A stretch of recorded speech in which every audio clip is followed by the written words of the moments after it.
చేస్తారు. అంటే మరి ఎమ్మెల్యేలు ప్రమేయం ఉంటేనే కదా ఇది జరుగుతుంది. అందుకనే ఈ పలాసలో జరిగేటటువంటి ఈ దందా 10 రూపాయల దందా అని మేము పవన్ కళ్యాణ్ గారు చెప్పినటువంటి మాట ప్రకారం అల్లుడు ట్యాక్స్ అనేసి అంటున్నాం. అల్లుడు ట్యాక్స్ ఖచ్చితంగా ఇది అల్లుడు ట్యాక్సే. ఈ అల్లుడు ట్యాక్స్ రూపంలో ఒక రోజుకు 3 లక్షల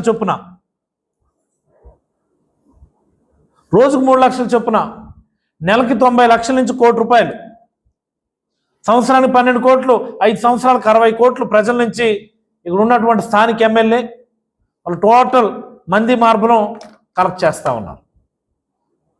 దిస్ కాల్డ్ అల్లుడు ట్యాక్స్, లోకల్ జిఎస్టీ. ఎవరు దీనికి సమాధానం చెప్తారు?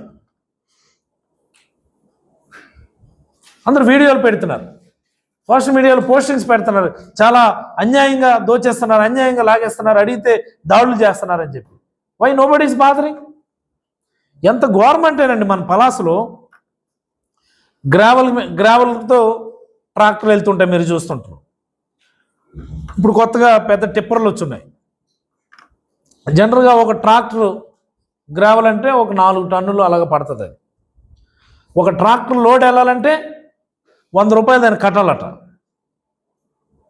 రెవెన్యూ వాళ్ళు ఆపుతున్నారు, 100 రూపాయలు కట్టిస్తున్నారు. ఏమంటే పై వాళ్ళకి.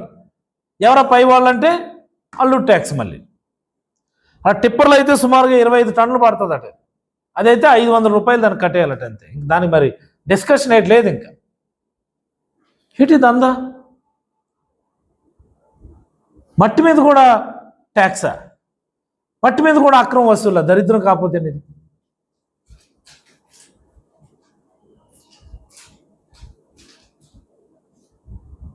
మీకు చేతనైతే నేను ఈరోజు మాట్లాడే మాటలకి నేను ఒకటే చెప్పదలుచుకున్నా స్థానిక ఎమ్మెల్యేకి,